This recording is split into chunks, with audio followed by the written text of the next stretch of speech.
Hi folks, welcome back to Soccer Card Markets, and today I want to get into grading within the soccer card hobby, and yeah, just take a bit of a closer look at it, why it's relevant, why it isn't, and yeah, it's a subject I'm not massively into, but we'll get into that very shortly. So let's do this. Next slide.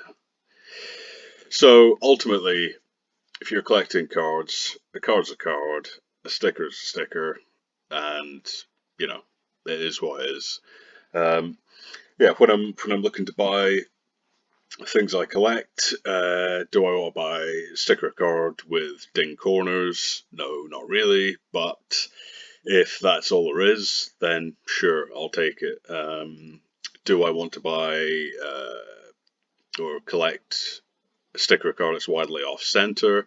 Again, not really. Like that's one of the sort of aesthetic sort of properties of a sticker card is, whether it's centered or not, and people are naturally sort of predisposed to care about symmetry and things. So yeah, that is one of those things that does mean something. But again, if a card I'd like isn't perfectly centered, do I really care deep down? Not really, no. And again, if that's all the only copies available, then yeah, sure, I'll pay for it. I won't overpay for it, but yeah, I'll still want to have the card or sticker. Um, and yeah, like centering especially is one of those things. If you can't eyeball a card or a sticker and tell if it's reasonably centered, well, I don't know. Maybe if you have seeing issues, then obviously that's understandable. But I think for anybody with reasonable eyesight, you can tell just by looking at a picture. Usually, anyways, depending unless somebody's doing some weird voodoo stuff with camera tricks and whatever. Ultimately, yeah, in terms of sort of condition stuff, yeah, with modern collecting, dodgy packs do exist. You open a pack and would like the one good card in that pack is dinged. It happens. You would think with quality control they'd manage to really minimize that by now, but it does happen. And surprisingly, yeah, it's tolerated in the higher end sets. Imagine spending $1,000 or £1,000 or more on a box of Immaculate or one of these super high end products, only to find, half the cards, corners are messed up or the centering's just really off. I mean, how that's still acceptable is beyond me, but people still pay that money for these cards that aren't even sort of guaranteed to have any sort of quality of the card. So yeah, that still happens. Having said that, most modern cards are not condition sensitive, although yeah, Topps and Panini do their best sometimes to yeah get us some dodgy cards and stickers and packs. Even when it's fresh off the factory, freshly out of the box. Um, so yeah, I mean, ultimately, there's definitely an argument you can make that's slabbing cards, modern cards, is almost entirely unnecessary, up to a point, anyways. Yeah, just as an example of people grading stuff that just doesn't need grading, we've got Bobby Charlton. I'm not sure if that's his rookie or not, but yeah, PSA 5, it's a sticker from 1966, for goodness sakes, when England won the World Cup back in that year. Um, so that I recently saw that on eBay. It was £60, $75, and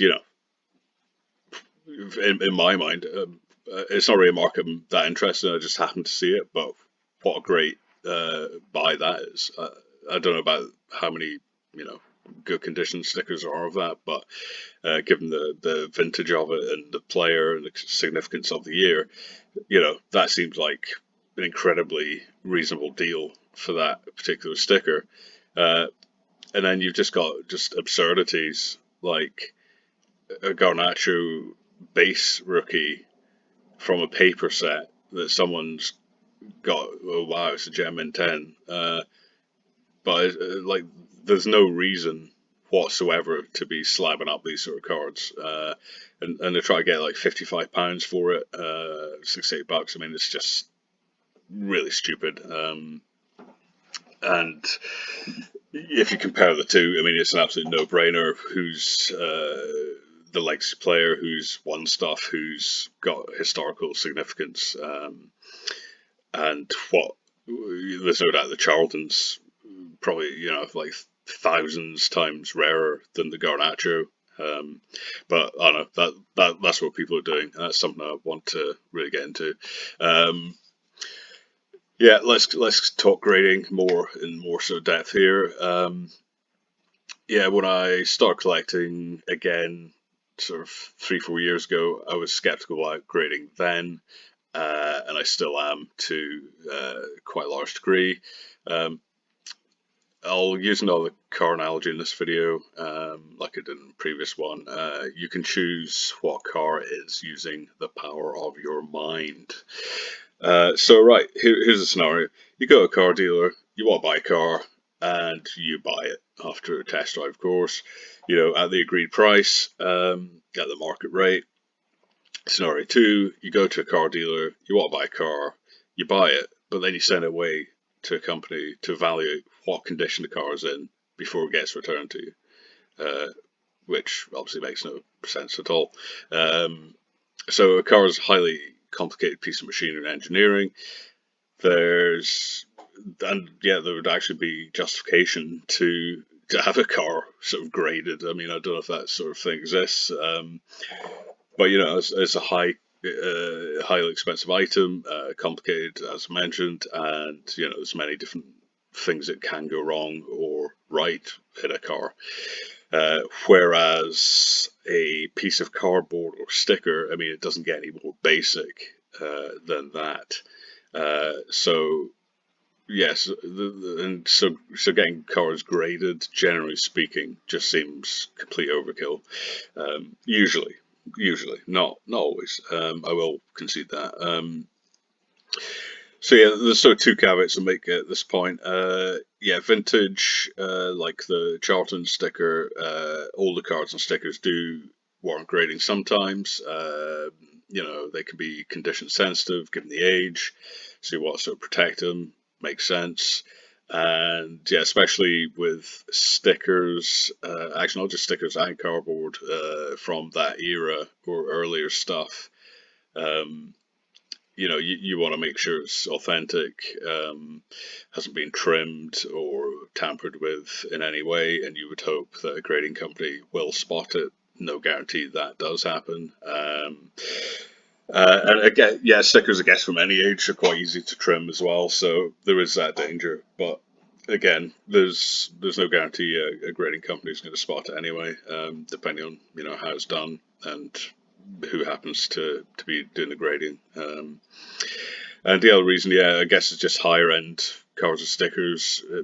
It can make sense to grade them because typically people are going to be selling them in a market, and they're going to be changing hands and all that sort of thing. So just from the sort of sake of protection, it kind of makes sense. But then you could just put them in a one touch and sell them as well, So, but then also I'm just thinking, yeah, if it's sealed in a slab, then people can't. If a card goes off to say golden, they can't take the card out, replace it with a worse card, and that sort of thing. So it does give some reassurance. But again, unless it's high end stuff, then I don't really see the point. So continuing on, yeah, I could be wrong here. Part of the reason I think grading is going to crash at some point is you've got PSA 10 selling for 3 times, 4 times, 5 times, sometimes even more than the PSA 9 graded cards or stickers. So yeah, everybody and their uncle's just sending cards off to grading companies, not to keep them, but just to sell them. And there's a lot of people paying fairly absurd prices, I would say, and premium dollar for the PSA 10s, the graded 10s. So yeah, let's see how long that continues. So as an example, why would I pay $1,200 for a PSA 10 when I could get a PSA 9 for $300? That's an extra $900 that I could put towards collecting. I mean, the amount of great cards I could get for that money is bananas. Or yeah, why not buy 4 PSAs instead? So I've got a little example here. It's like, would you prefer 4 Lamborghinis or one that's got slightly better paint? I mean, like, it just doesn't add up. Yeah, grading companies, of all the people, well, beyond the people that actually print cards, are absolutely destroying it in the sort of last 3 years. So, for example, 2022, nearly 10 million cards and stickers were graded across all sports, and well, I guess other things besides. But that is just that's crazy. I mean, that's there cannot be 10 million cards or stickers worth grading. It's just not possible. And then other figures, there's certainly been times when PSA is getting 1 million submissions in a month, 1 month, and that's not to mention the other grading companies like SGC and there's a CGA and CGC, or whatever 3-word acronym they have. Yeah, so it's I mean, just the sheer volume of stuff getting graded is just, it doesn't make any sense, because there's no way that many of those cards and stickers are even worth it, worth to grade. Yeah, and then of course, if you collect, yeah, I'm just curious, like, just kind of rhetorical, but how much money has been lost on graded cards that depreciate in value? It's got to be tens of millions across the board. Someone buys a card for 500. The grading maybe costs, I don't know, 20, 30, 40, whatever, and then 2 years later that card's worth like 40. I mean, it happens very frequently, especially with people paying crazy sums for guys that have been playing sports for a couple of years tops. It's another crazy part of the whole hobby recently, anyway.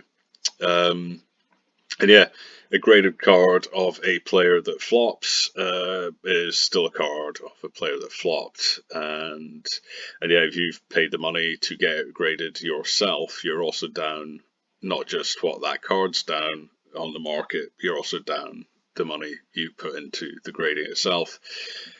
Never good.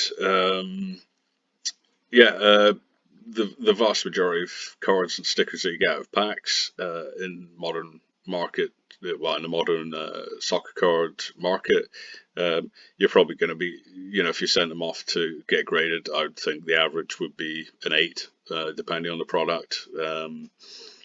I mean, yeah, obviously there's exceptions to that, but generally the stuff you're pulling from packs, I don't know, for example, Stadium Club stuff, like, the majority of those cards are in excellent condition. I mean, yeah, I would think a PSA 8 grade would be about as bad as it gets on a sort of average out of those. So, I mean, some sets, just like, well, you kind of know they're in good grade, so why even bother grading them? And yeah, I guess, and yeah, if the photos that you're seeing on an auction site are accurate, your eyesight's accurate, and there's no postal damage and so on, you're just not going to get cards or stickers that sort of are uncollectible. So with that in mind, let's keep going here. Yeah, so why grade? Again, yeah, as I just sort of mentioned, any cards sort of pulled from packs in sort of modern era generally don't really, they just don't need the protection of a slab. Um, as long as they're not being left out in the sunlight or put outside every day like a houseplant, modern cards are not going to just magically disintegrate and vanish in a puff of smoke or just get damaged sitting in a box in a cupboard or something.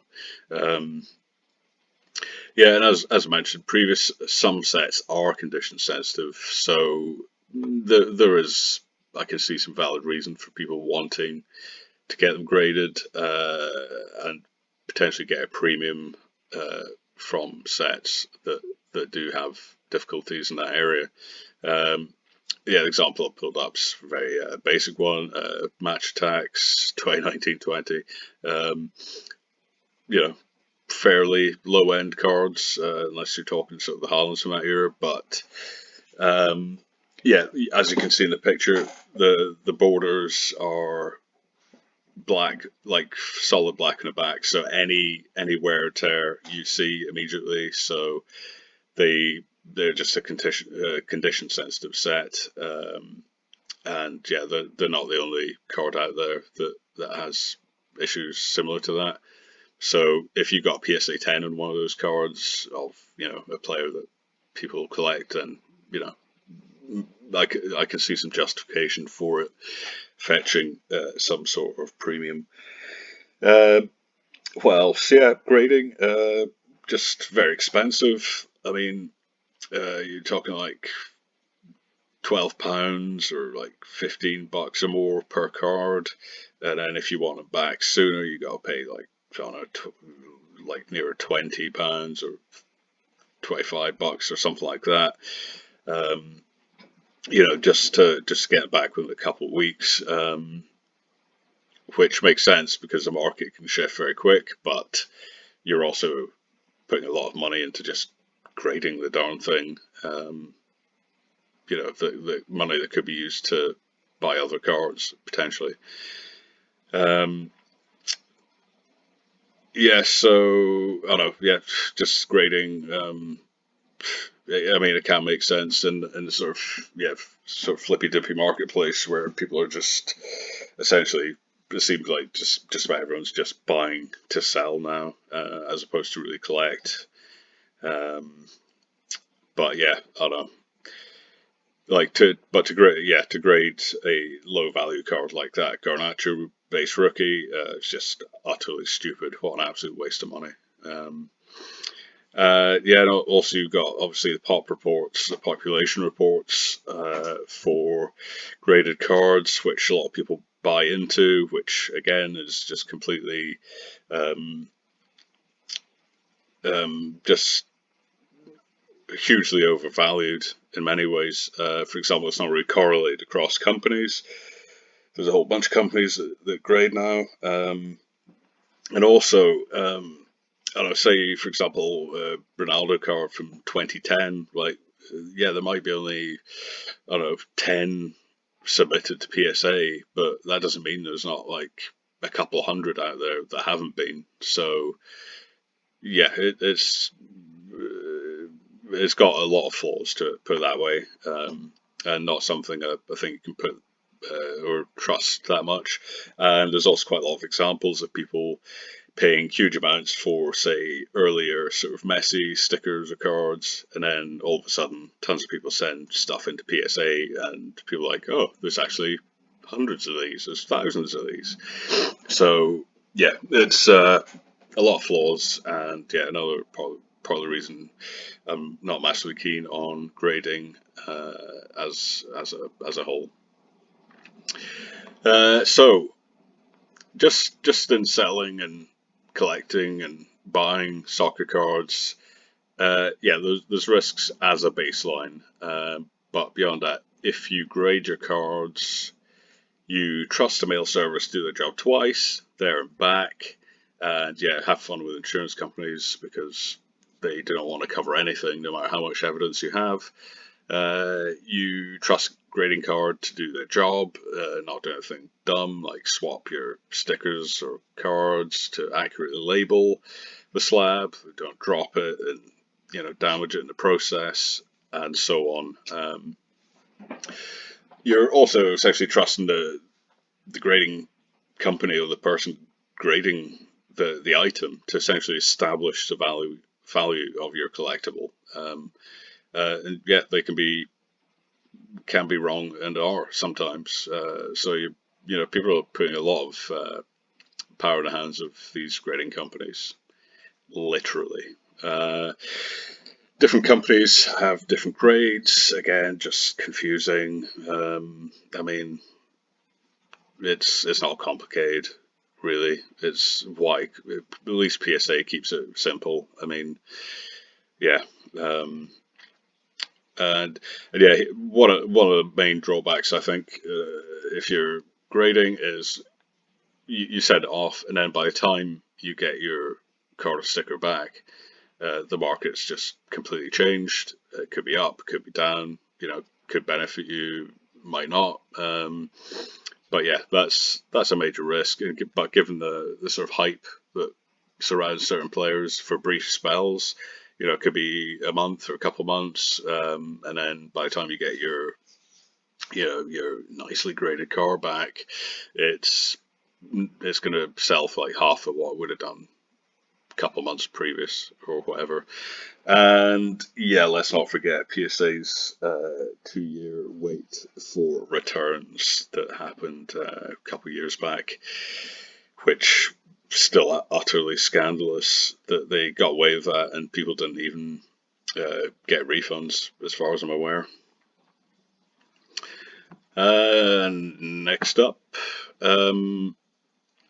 yeah, so this is something to consider.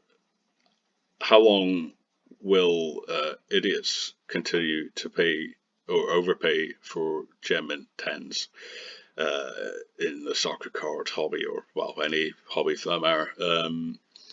Or yeah, if PSA 10s are valued appropriately, uh, the gap between them and the PSA 9 should be closer, because essentially the difference between the two is, it's barely even noticeable once it's in a slab.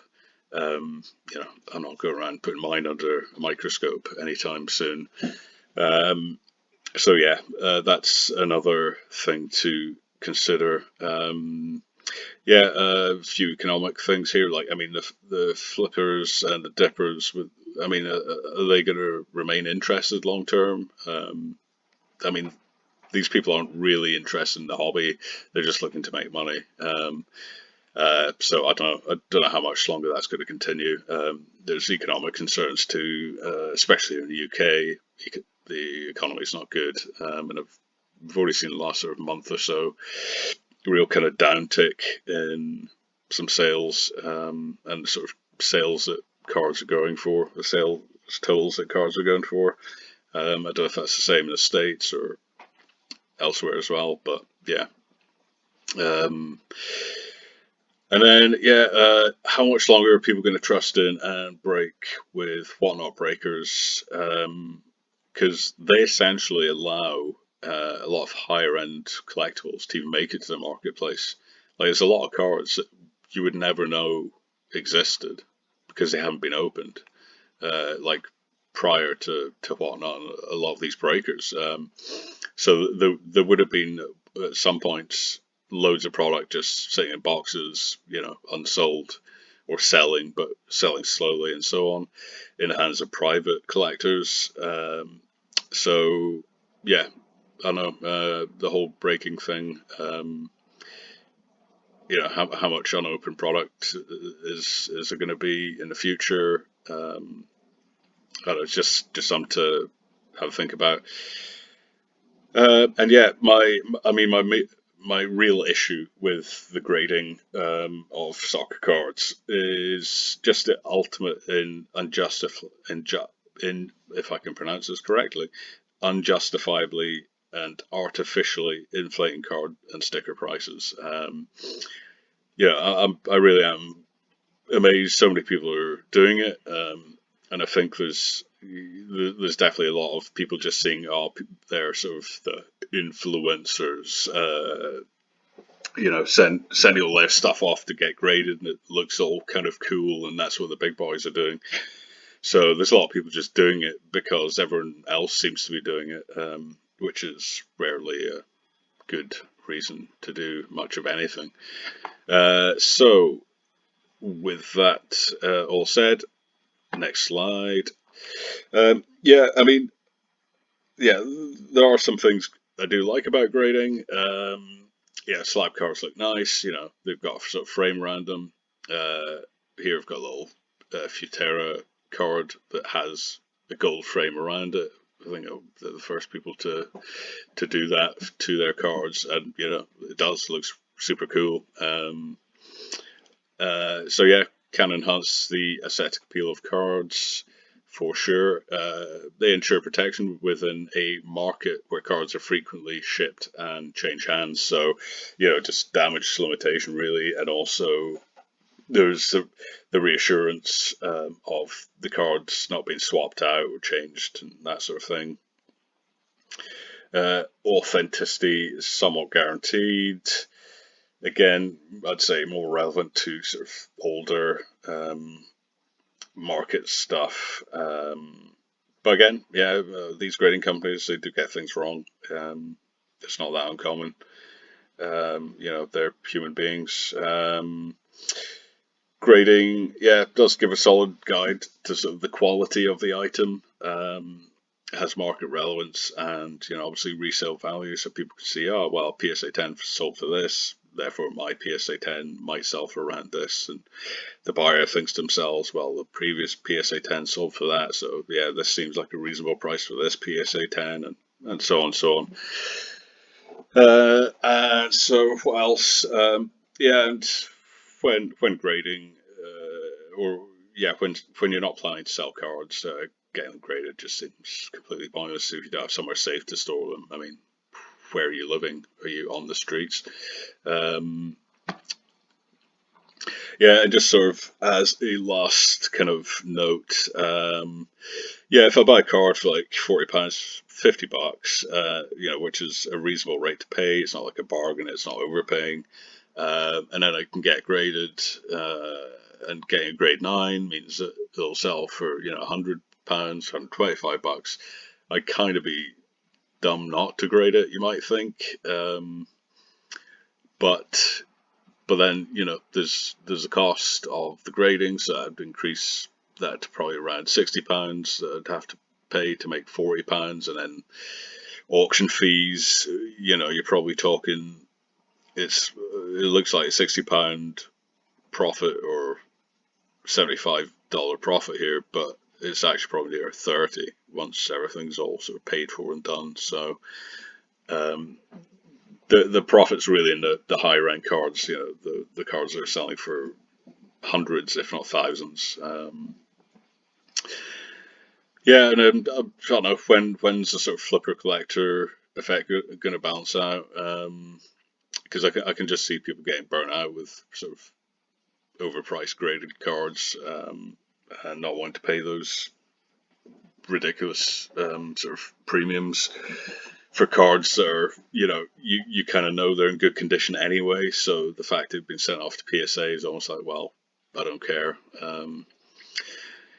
Yeah, it's not as straightforward as it seems. The whole grading thing.